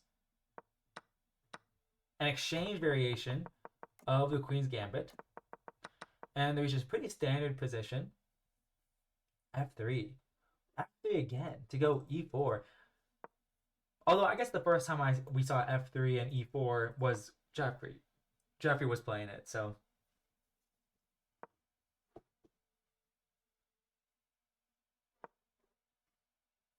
I like this play by Jeffrey. Ooh, F4 makes a lot of sense. Offset the queen. F5. Whoa! I always love these positions where you get these like the E5 and F5 in as white. It's so cool. It's so cool. I don't always win these positions, but it looks cool though. F6. Wow. What is happening? Went for the queen trade, but now the pawn there is hangs. Is this a good exchange? No. Jeffrey's just up 2 pawns now. These 2 pawns. Those are his 2 extra pawns. This seems like a pretty, very, very strong advantage. Just trading. Very practical. Yeah, King Rook G2, Rook F2 or something. You still can't move your knight. Oh, go here and then take here. Yeah, yeah, that makes sense. That also makes sense, unfortunately. Okay. Oh God, his connect. Oh, the 2 center pawns. God, dude. Jeffrey is just a really, really tough player to beat. It feels like he's playing so well and like I feel like it's getting better the shorter time control it is. Gosh.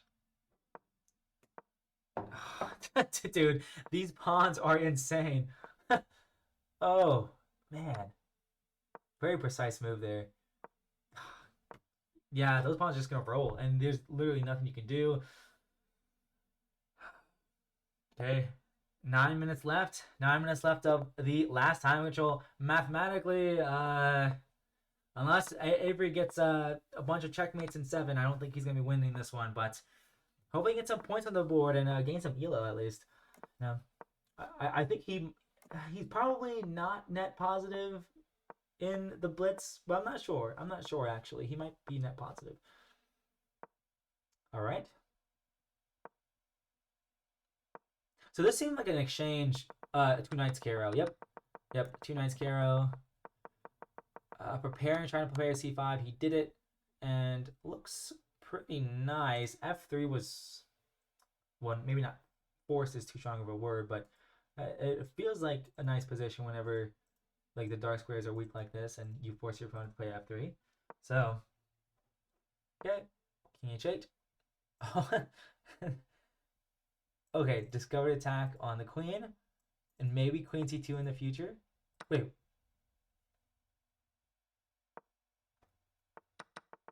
was that necessary?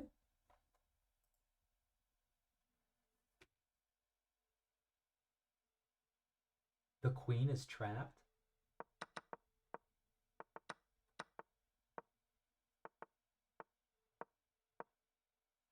Wow. Okay, they're playing bullet. Or yeah, so I need to not focus on that. That's insane. That was a queen trap. That was a queen trap. All right. Okay. Well, we're gonna clip that probably, cause Jesus, dude.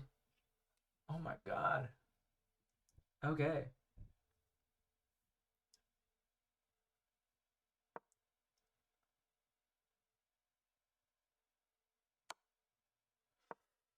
Yeah, that doesn't look like much is happening here. Do you? Gosh, dude, that queen trap. I'm still thinking about it. How in the world did he see that? Okay. Yeah, I mean, he is up a queen and a weak king, so about 6.5 minutes left of the first time, or the last time control, I should say. So, okay.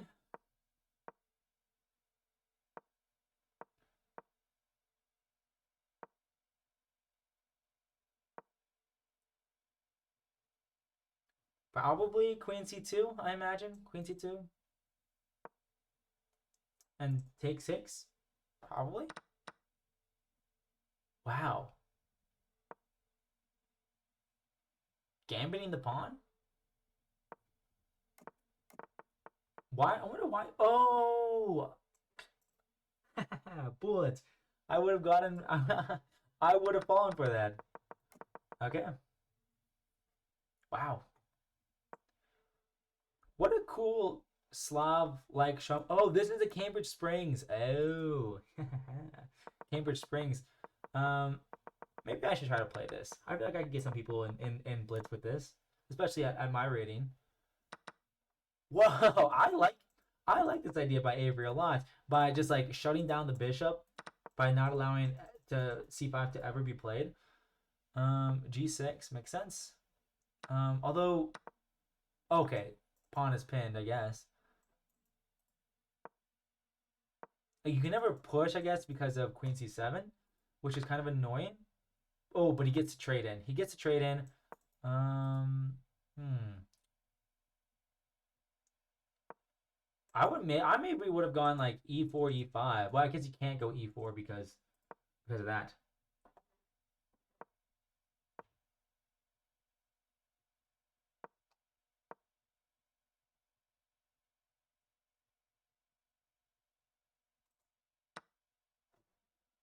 Let's see here. Alrighty.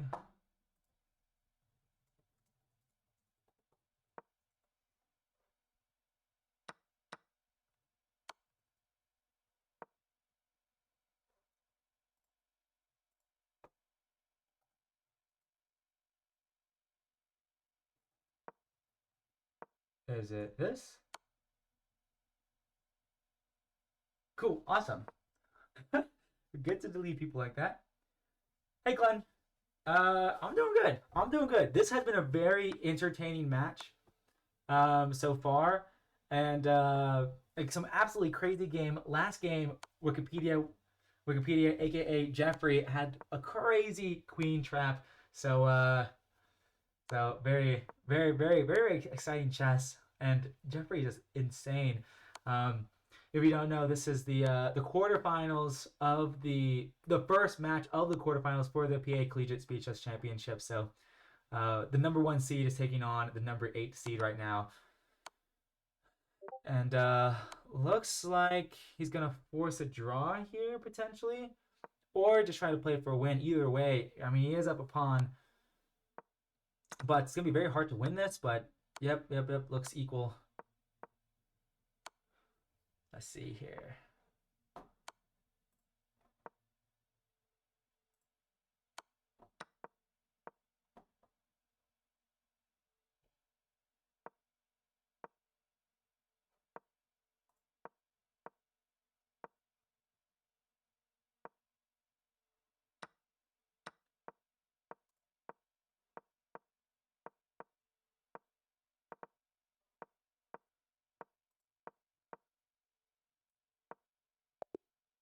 Wow, a draw there. Okay, next game. Cool. Cool. Glenn, are you in college at all? You or are you not in college?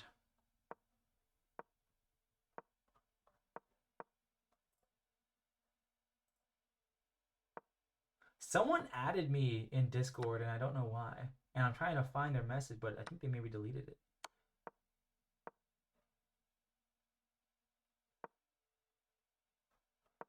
Let's see, upcoming.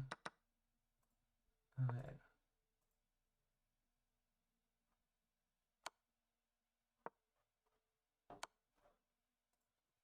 Let me just go here. Oh, yeah. I think I know.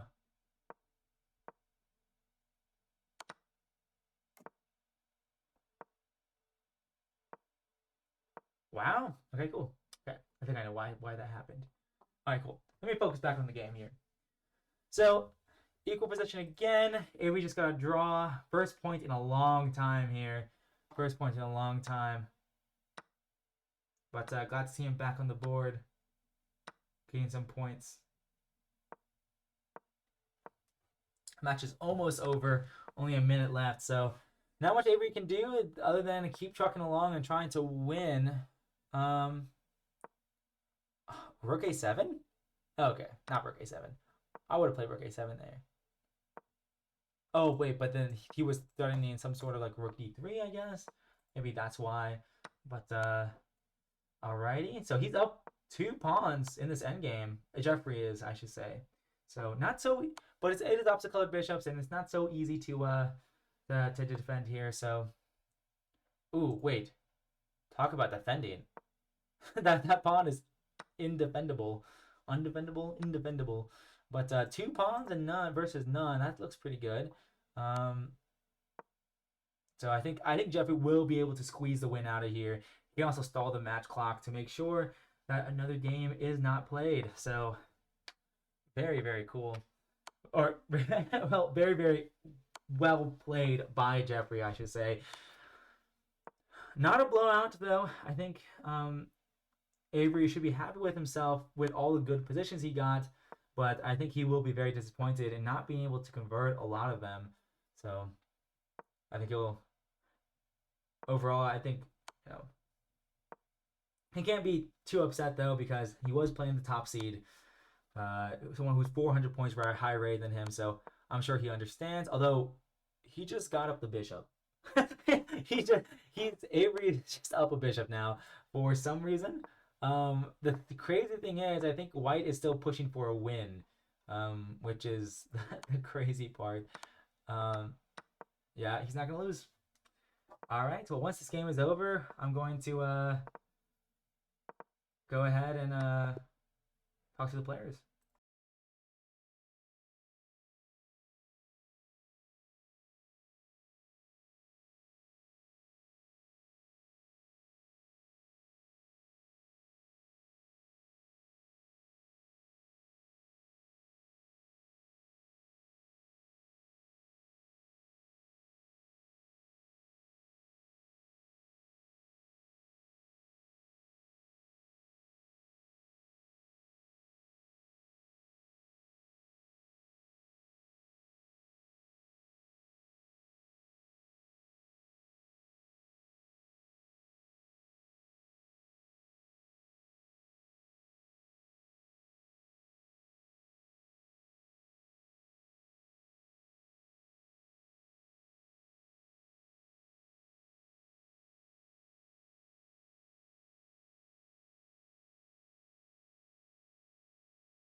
Alrighty, okay, cool. So we talked to them, and the match is over. Jeffrey taking a 12.5 to 2.5 um, lead, I guess.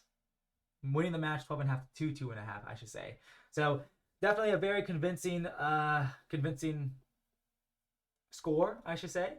But it was not without problems. I think Avery did get a lot of good positions there, and his wins were pretty nice.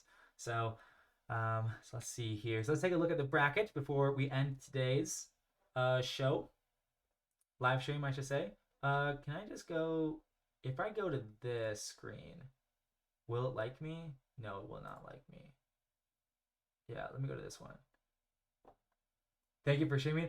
Oh yeah, it's a lot of fun. Let me try to wait. Let me if I transition here, can you still hear me all right? Yes, you can hear me all right still. Yeah, thank you for playing. That was the like Jeffrey. Those were some crazy games. And dude, you are able to hold those end games where it's either equal or you're slightly better, or slightly worse, I should say. Like crazy. Like the amount of times like Avery got like a good end game and you just squeeze a win out of a losing endgame or a slightly worse endgame was crazy.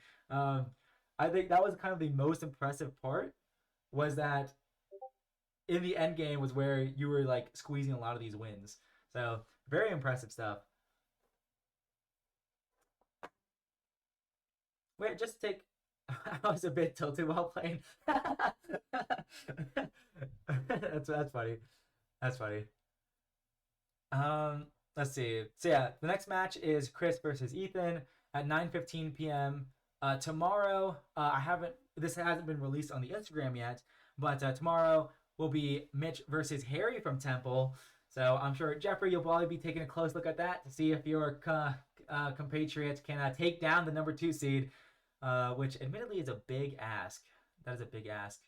Oh, I have been saying that Avery is the 8th seed, but no, Harry is the 8th seed. Um, we actually had to change the bracket a bit because originally Harry was like if you go by a straight bracket order of like 7 and 8, you like the number 1 seed should be playing the number 8 seed in the quarterfinals, but that would be a Temple student versus another Temple student. So actually Avery is the 7th seed, I should say. But uh, but yeah, so quarterfinals, Mitch versus Harry tomorrow at 7 p.m. And then the last quarterfinals match, Michael versus Spencer. So this is gonna be really, really exciting. If Mitch and Michael don't get upsetted, then them facing off in the semifinals is going to be really exciting to watch. And I think, like, I mean, you got to be the most hyped for the matches where the seeds are only 1 seed apart. So like Ethan versus uh Chris, like their blitz ratings are like only like 30 points apart, maybe. I have not checked their bullet rating though. I trained that defensive skill by doing stupid stuff in the opening middle game in thousands of online games. A stupid slash series of suboptimal. Dude, yeah, I think that one game where Avery flagged, I was like, what is Jeff doing? Like he's playing he's defending in such a weird way. It was when you were down a pawn, and you put your king on e8. I was like, this cannot be the right defensive setup. But it's a setup like, but no one defends like that. So it actually, so if you're trying to flag somebody, that's actually probably the most accurate way to play because who defends like that? Who puts their king away from the pawns behind their opponent's pawns and doing the flag there was crazy. Um,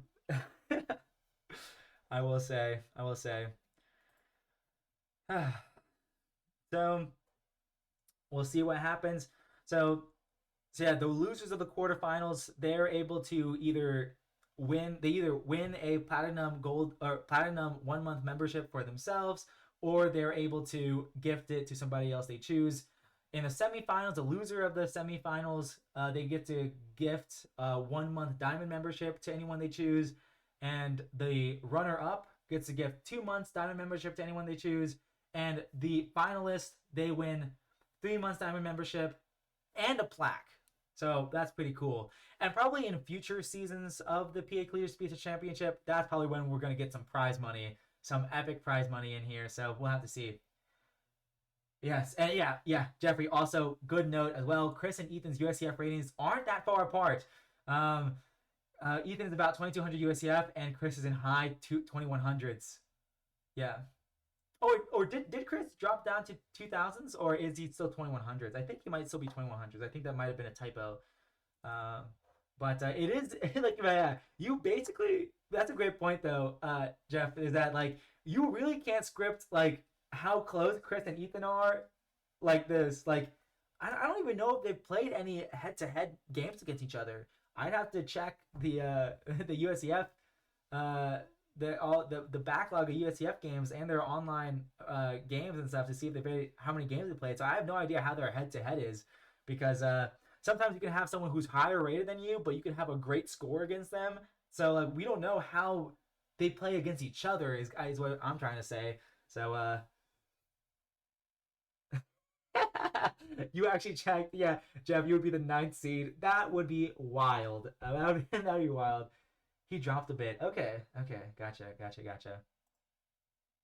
So, yeah, the ninth seed. Where is the ninth seed? Oops, that's not it. Different post. Ninth seed. Oh wait, I think I accidentally put. Yeah, I actually put Nick and Skylar as the ninth seed. So you would have played. Funnily enough, if you were the ninth seed, you would have played. Skylar's supposed to be the ninth seed, I think. You would have played like Avery or something, or someone near Avery. You would have been seated if everyone else stayed the same rating or in the same bracket. But I guess everyone else would have changed around too. 2108 live rating. Okay, yeah. So actually, I'm curious. I wonder. I'm gonna pull it up. I'm gonna pull up since we're on this topic, anyways. I'm about to end the stream. Take a little break before 9:15. Probably watch a new episode of the Fallout TV show. Harry by USF rating is the eighth seed, and you are the seventh seed.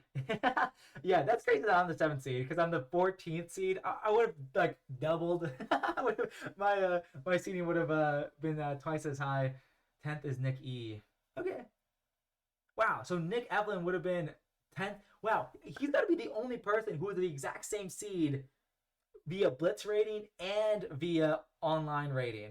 Or sorry, Blitz rating and USCF rating. That's gotta like I don't think that's ever happened before with any of the other players. Let's see. Maybe the bottom seeds are also like Max and Matthew. Maybe they're also near the bottom of over the board. I don't even know if they have over the board ratings. So 2202. Okay, so there is like a 100-point gap in their over the board rating. So not the simplest though. Pennsylvania chess like oh man, I really want to. I would love to. Huh. Interesting. Yeah, the rating list for round eight is so the way it looks, the chart, it looks so weird. with the unplayed 4 rounds and the that's funny. Anyways.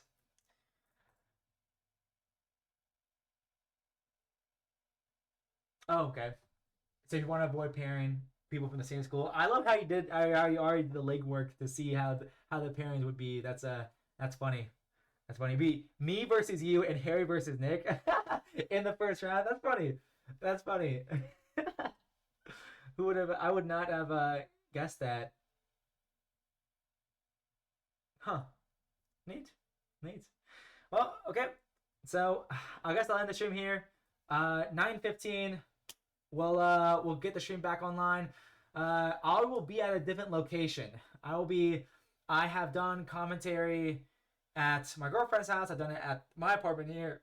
So I'm gonna be visiting my parents' house, and I've also done recorded commentary at a hotel. So I'm getting like, if I got a bingo card with all the possible locations where I could do commentary at, I'm at 4 right now. I think I can get like 10 different more if I tried hard enough. So of trying to get different streaming locations or commentary locations, I should say, because well, the recorded commentary I did in the hotel, I was so tired Saturday night when I did that last night. that I literally fell asleep while doing commentary. So I actually don't know if I'm gonna release